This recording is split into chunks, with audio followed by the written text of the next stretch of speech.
Looking for a fast-charging, ultra-responsive stylus for your iPad? Meet the 2X Fast Charge Active Stylus Pen, designed for 2018 to 2025 Apple iPads. Take your creativity and productivity to the next level. Click the link in the video description to shop now on Amazon. Nigel Farage and Donald Trump have one huge issue they don't see eye to eye on. Opinion.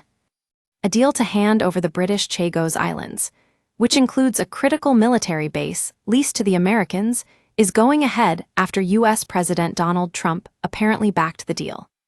Chinese ally Mauritius will gain sovereignty of the territory, but will allow the U.S. and U.K. to continue operating a base at Diego Garcia for 99 years at a significant cost to the U.K. taxpayer.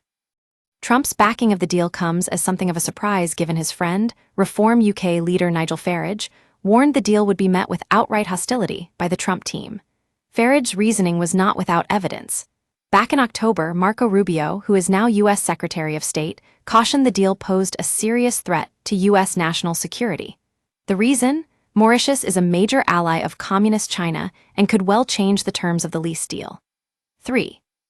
Moreover, it is perfectly possible Mauritius quietly allows Beijing to spy on the all-important bomber base, which would assume massive importance if war ever erupted over Taiwan. Just this week, China's military, the People's Liberation Army, PLA, began a second day of drills around Taiwan focused on honing the ability to blockade the island democracy and make precision strikes, while calling Taiwanese President Lai Ching-te a parasite. Despite critics attacking Farage's closeness to Trump, the Reform chief tweeted, "The Chagos Islands surrender means we will pay Mauritius £90 a year for 99 years. If inflation averages at 3%, it will cost us over 50 BN. This is a terrible deal for British taxpayers."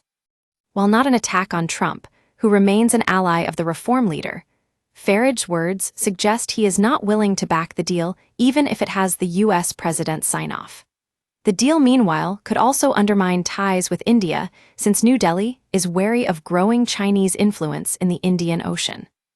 Don't miss, Nigel Farage loses it over Chagos surrender, as Donald Trump signs off deal.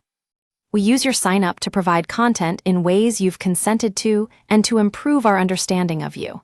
This may include adverts from us and third parties based on our understanding. You can unsubscribe at any time. Read our privacy policy. While Reform UK's policy platform has so far focused on domestic issues, the party also needs to flesh out a foreign policy platform. No doubt, many of its supporters would love to see enhanced Commonwealth ties. Reform may well find the Chagos deal gives it a base from which to build a foreign and defense manifesto. So long as the UK and US hold Diego Garcia, there might be no problem. But in a real-life wartime scenario, would China stand idly by, and would the Americans and Brits not unilaterally seize control of Diego Garcia? For my money, in a World War scenario, Diego Garcia becomes one of the world's major geopolitical flashpoints. For Prime Minister Sir Keir Starmer, he will take the win and use it as evidence of his strong relationship with the new U.S. administration. But in the context of global instability and the need for the UK to maintain a strong defense posture, how sensible this handover is will be open to debate in the years ahead.